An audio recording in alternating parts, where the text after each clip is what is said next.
ಮುಖಂಡರುಗಳ ಒಂದು ವಿಶೇಷ ಸಭೆಯನ್ನು ಇವತ್ತು ನಾವು ಕರೆದಿದ್ದೀವಿ.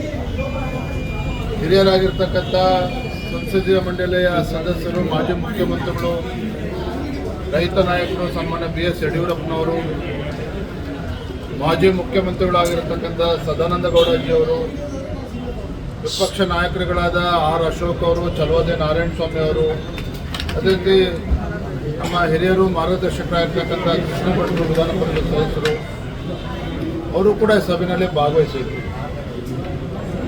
ಈ ಸಭೆಯ ವಿಶೇಷತೆ ಏನಪ್ಪ ಅಂತ ಹೇಳಿದ್ರೆ, ನಾನು ರಾಜ್ಯದ ಅಧ್ಯಕ್ಷನಾದ ಮೇಲೆ ಬಹುಶಃ 8 ತಿಂಗಳುಗಳಿಂದನೇ ಸಭೆನ ಆಯೋಜನೆ ಮಾಡಬೇಕಾಗಿತ್ತು. ಕೆಲಸದ ಒತ್ತಡ, ಬೇರೆ ಬೇರೆ ಕಾರಣಕ್ಕೆ ಈ ಸಭೆ ಮಾಡೋದಕ್ಕೆ ಸಾಧ್ಯ ಆಗಿರಲಿಲ್ಲ. ಆದರೆ ಇಂದಿನ ಸಭೆಯಲ್ಲಿ ಪಕ್ಷವನ್ನು ಹೇಗೆ ಇನ್ನೂ ಬಲಪಡಿಸಬೇಕು, ಮುಂದಿನ ದಿನಗಳಲ್ಲಿ ಎಲ್ಲ ಸಮಾಜ, ಎಲ್ಲ ವರ್ಗದ ಜನರನ್ನು ವಿಶ್ವಾಸಕ್ಕೆ ತೆಗೆದುಕೊಂಡು ಜಿಲ್ಲಾ ಪಂಚಾಯಿತಿ, ತಾಲೂಕು ಪಂಚಾಯಿತಿ ಚುನಾವಣೆಗಳು, ನಮ್ಮ ಕಾರ್ಯಕರ್ತರ ಚುನಾವಣೆ ಹೇಗೆ ನಾವು ಚುನಾವಣೆಯನ್ನು ಎದುರಿಸಬೇಕು. ರಾಜಕೀಯ ಪಕ್ಷ ಅಂದಮೇಲೆ ಸಣ್ಣ ಪುಟ್ಟ ವ್ಯತ್ಯಾಸಗಳು, ಗೊಂದಲಗಳು ಇರ್ತದೆ. ಅವೆಲ್ಲವನ್ನೂ ಕೂಡ ಕೇಂದ್ರದ ವರಿಷ್ಠರು ಗಮನಿಸ್ತಾ ಇದ್ದಾರೆ. ಅದು ನಮ್ಮೆಲ್ಲರ ಕರ್ತವ್ಯ. ನಾವೆಲ್ಲರೂ ಕೂಡ ಒಗ್ಗಟ್ಟಾಗಿ, ಒಂದಾಗಿ ಪಕ್ಷವನ್ನು ಬಲಪಡಿಸ್ತಕ್ಕಂಥ ಕೆಲಸ ಮಾಡಬೇಕು ಅನ್ನೋ ಸಂದೇಶವನ್ನು ಸನ್ಮಾನ್ಯ ಯಡಿಯೂರಪ್ಪನವರು, ಎಲ್ಲ ಹಿರಿಯರು ಕೂಡ ನೀಡಿದ್ದಾರೆ. ಮತ್ತು ರಾಜ್ಯದ ರಾಜಕೀಯ ಪರಿಸ್ಥಿತಿ ಬಗ್ಗೆನೂ ಕೂಡ ನಾವು ಚರ್ಚೆ ಮಾಡಿದ್ದೇವೆ. ಯಾವ ಗ್ಯಾರಂಟಿಗಳನ್ನು ನಂಬಿಕೊಂಡು ಇವತ್ತು ಕಾಂಗ್ರೆಸ್ ಸರ್ಕಾರ, ಆಡಳಿತ ಪಕ್ಷ ಇವತ್ತು ಈ ರಾಜ್ಯವನ್ನು ಅಧೋಗತಿಗೆ ತೆಗೆದುಕೊಂಡು ಹೋಗ್ತಾ ಇದ್ದಾರೆ. ರಾಜ್ಯದಲ್ಲಿ ಅಭಿವೃದ್ಧಿ ಶೂನ್ಯ. ಇವತ್ತು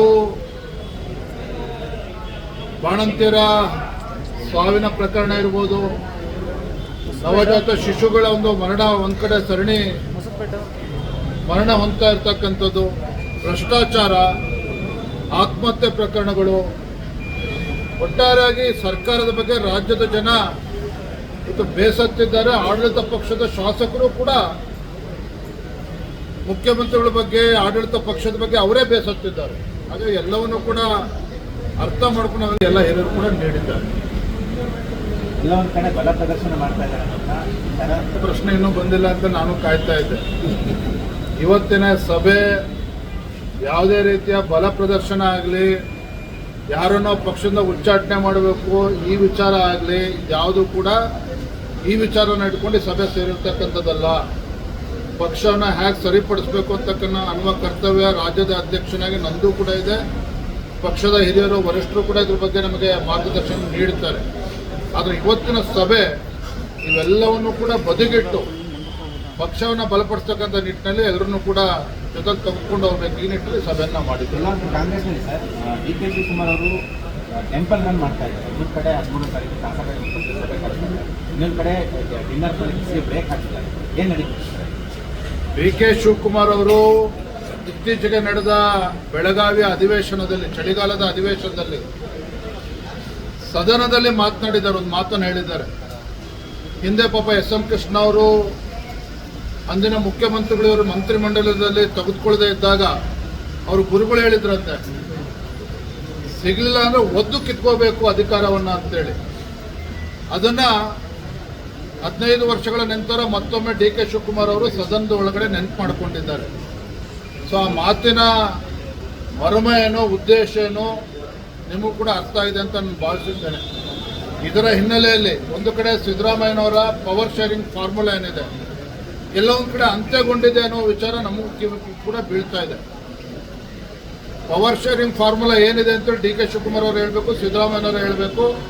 ಆದರೆ ನಮಗಿರ್ತಕ್ಕಂಥ ಮಾಹಿತಿ ಸಿದ್ದರಾಮಯ್ಯರ ಅವಧಿ ಪೂರ್ಣಗೊಳ್ತಾ ಇದೆ ಅಂತೇಳಿ. ಹಾಗಾಗಿನೇ ಸಿದ್ದರಾಮಯ್ಯನವರು ಕೂಡ ದಾಳವನ್ನು ಉರುಳಿಸ್ತಾ ಇದ್ದಾರೆ.